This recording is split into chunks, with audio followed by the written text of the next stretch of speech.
Game of Thrones présente de nombreux personnages formidables au cours de ses 8 saisons, mais tous ne font pas d'excellents parents. Bien le bonsoir, mesdames et messieurs. Nous sommes l'animation de la soirée. En fait, Game of Thrones met en scène certains des pires parents de l'histoire de la télévision, car Westeros regorge de joueurs prêts à sacrifier le bonheur et le bien-être de leurs enfants pour une chance de pouvoir. Les intrigues sont profondes parmi les grandes maisons de Westeros et conduisent souvent les seigneurs et les dames à négliger leurs devoirs parentaux. Dans certains cas, cela va jusqu'au fait que les parents sont directement impliqués dans la mort de leurs enfants. Game of Thrones ne fait pas preuve de pitié lorsqu'il s'agit de tuer les personnages, et ils périssent parfois aux mains de leurs propres proches. Dans d'autres scénarios, les parents de Game of Thrones ne parviennent pas à donner à leurs enfants une éducation saine, que ce soit en les négligeant ou en leur donnant le mauvais exemple. Les personnages de Game of Thrones ne manquent pas aux prises avec un traumatisme infligé par un parent, et certains des tuteurs de la série sont vraiment odieux.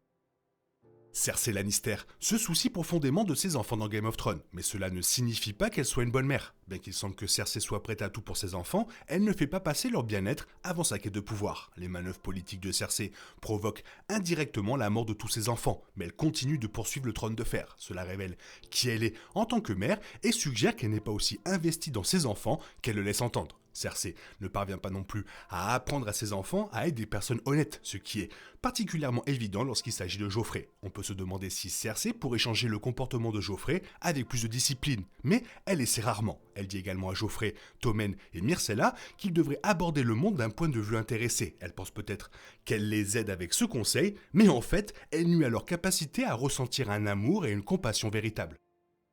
Outre Cersei, Lysa Arryn est l'un des rares parents de cette liste qui semble réellement s'occuper de son enfant. Cependant, elle reste l'une des pires gardiennes de Game of Thrones. Alors que de nombreux enfants de Westeros sont victimes de maltraitance et de négligence de la part de leurs parents, Robert Arryn est confronté au problème inverse. Lysa le nourrit de manière ridicule, ce qui le rend gâté et mal préparé à affronter les réalités du monde dans lequel il vit. Les fans de Game of Thrones se moquent souvent du fait que Lysa allait toujours Robert bien après ses années de bébé. Mais c'est précisément ce qui la rend si terrible en tant que parent. Elle semble tirer sa propre valeur de son enfant sans se soucier de ce dont il a besoin pour s'épanouir à Westeros. Elle n'est pas aussi mauvaise que les personnages qui blessent physiquement et négligent carrément leurs enfants, cependant les actions de Lysa continuent de nuire à l'éducation de son fils. Mace Tyrell n'est pas souvent vu interagir avec ses enfants dans Game of Thrones, et il semble certainement être l'un des parents les plus négligents de la série. Bien sûr, son manque de scène avec ses enfants peut être le résultat de la durée d'exécution limitée de la série. Après tout, nous ne voyons même jamais la mère de Margaery et Loras à l'écran. Quoi qu'il en soit, Mace ne semble pas aussi investi dans la vie de ses enfants que sa mère. Il est prêt à marier Margaery à Joffrey, ce qui est un signal d'alarme majeur en ce qui concerne sa parentalité. Pour être honnête, on ne s'attend pas à ce que les pères soient impliqués dans la vie de leurs enfants dans un endroit comme Westeros. Et il y a plusieurs pères négligents dans Game of Thrones. Mace est probablement le meilleur d'entre eux, car il est au moins prêt à intervenir lorsque le grand moineau cible Margaery et Loras. Ces deux personnages n'ont pas non plus autant de problèmes que d'autres avec de mauvais tuteurs. Cela suggère que Mace pourrait être un bon parent hors écran. Robert Baratheon ne semble pas se soucier de ses enfants comme le font Cersei et Lysa Arryn, mais il n'est pas activement terrible avec eux. Robert est un parent négligent et on le voit à peine interagir avec ses enfants dans Game of Thrones. Cela a un impact évident sur Joffrey, qui aspire à l'amour et à l'attention de son père, mais ne le reçoit jamais. Et on pourrait reprocher à Robert ce que devient Joffrey, car un peu plus d'affection et de discipline aurait pu éviter à Westeros d'avoir un roi aussi terrible. Bien que la parentalité de Robert soit discutable tout au long de la saison 1, il y a une scène ou deux qui suggère qu'il est prêt à faire le bien envers ses enfants lorsqu'on lui demande. À l'instigation de Cersei, il tente de résoudre la querelle entre Sansa, Arya et Joffrey au début de la série. C'est le strict minimum, mais cela fait de lui un meilleur parent que quelqu'un comme Walder Frey. Au moins Robert connaît les noms de ses supposés enfants et s'implique quelque peu dans leur vie, bien qu'à contre-cœur. Walder Frey est l'un des pires personnages de Game of Thrones, car il se révèle à plusieurs reprises indigne de confiance et cruel. Cela s'applique autant à sa propre famille qu'à ses alliés et rivaux politiques. Il prouve qu'il ne se soucie pas de ses femmes ou de ses enfants à plusieurs reprises au cours des 8 saisons. Lorsque Catelyn Stark menace la vie de sa femme lors des noces pourpres, il lui dit qu'il en trouvera une autre. Et il semble utiliser ses enfants avec la même insouciance, oubliant leur nom et ne leur accordant que peu d'attention au-delà de leurs valeurs politiques. Il est révélateur que la famille de Walder soit surprise de recevoir de la gratitude lorsque Arya Stark se fait passer pour lui pendant la saison 7. Walder ne semble pas faire tout son possible pour tourmenter ses propres enfants, mais il ne se soucie pas non plus de leurs sentiments. Cela le rend pire que Cersei Lannister et Lysa Arryn, mais cela l'empêche de le classer plus haut parmi les pires parents de Game of Thrones.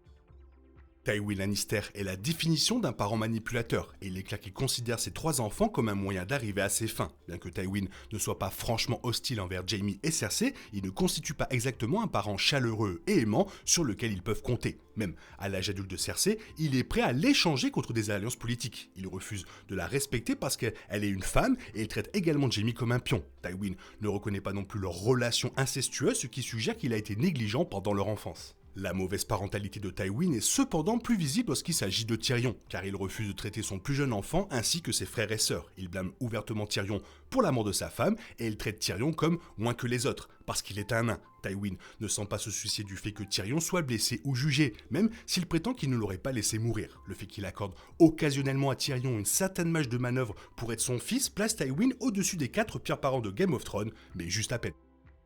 Randyll Tarly semble être un père décent pour Deacon, mais il est un très mauvais parent pour Sam. Le père de Sam refuse d'accepter qu'il n'est pas un guerrier né et il envoie la garde de nuit pour cet outrage. C'est une réponse assez cruelle à un enfant qui ne répond pas à ses attentes. Et cela aurait très bien pu être une condamnation à mort pour Sam. Cela pousse Randyll au-delà de la simple négligence, il met activement en danger la vie de son enfant car il ne le trouve pas apte à devenir héritier. Même lorsque Sam rentre à la maison en héros, il se heurte à la cruauté de son père. Randyll semble déterminé à détester son propre fils, ce qui le rend pire que les pères généralement négligents de Game of Thrones. La façon dont il traite Deacon et le fait qu'il ne blesse pas ou ne tue pas Sam l'empêche de faire partie des 3 pires parents, mais ses proches.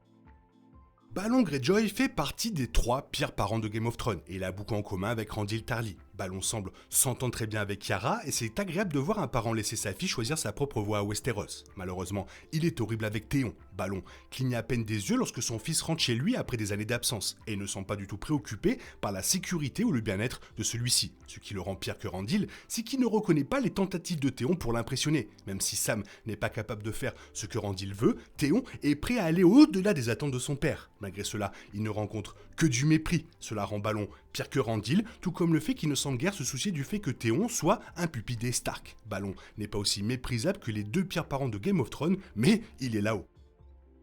Stannis Baratheon est le 2e pire parent de Game of Thrones et quiconque a regardé toute la série saura pourquoi. Bien que Stannis semble être un père décent au cours des premières saisons de Game of Thrones, il prend une tournure sombre dans la saison 5. Quand Mélisandre lui dit que brûler sa fille vive l'aidera à accomplir son destin, il écoute réellement. C'est l'un des moments les plus déchirants de toute la série et il pousse Stannis sur le territoire des méchants. D'autres mauvais parents de Game of Thrones traumatisent leur enfant par leur action ou leur absence. Mais Stannis est l'un des rares parents que nous voyons tuer leurs propres enfants. Le fait qu'il soit capable de rester là et de regarder Shireen brûler fait de lui un parent méprisable. Étonnamment, il existe un personnage de Game of Thrones qui est pire que lui. Stannis est presque le pire père de Game of Thrones, mais Craster parvient à le surpasser. Stannis se sent moins coupable de ce qu'il fait à Shireen, surtout quand cela n'aboutit à rien. Il est également un bon père pendant la majeure partie de la série, ne se transformant en monstre que lorsqu'il est désespéré et reçoit de mauvais conseils. En revanche, Craster abuse sans vergogne de ses filles, et même s'il s'agit d'un personnage mineur, cela laisse une impression vraiment troublante. Craster épouse et féconde ses propres enfants, puis les force à abandonner leur fils aux marcheurs blancs. Cela fait de Craster l'un des personnages les plus ignobles de Westeros, et cela fait de lui le pire parent, mais alors vraiment de loin. Alors que d'autres tuteurs de Westeros sont négligents ou ont de mauvaises priorités, Craster semble aimer susciter la peur et la douleur, même lorsqu'il s'agit de ses propres enfants. Cela rend les scènes de Game of Thrones avec Craster vraiment difficiles à regarder, même si c'est un soulagement lorsque Craster est finalement tué. Et maintenant, la question est de savoir pour toi qui est le pire père ou la pire mère de Westeros. Fais-le moi savoir dans la zone commentaire, sinon il est temps pour toi de reprendre le cours normal de ta vie. On se retrouve bientôt pour une nouvelle vidéo. Bisous bisous, bye bye. Il est impossible de compter sur les autres de nos jours, on est obligé de tout faire soi-même. Je me trompe? Rien de grave, j'avais tout prévu. Où va le monde, je vous le demande.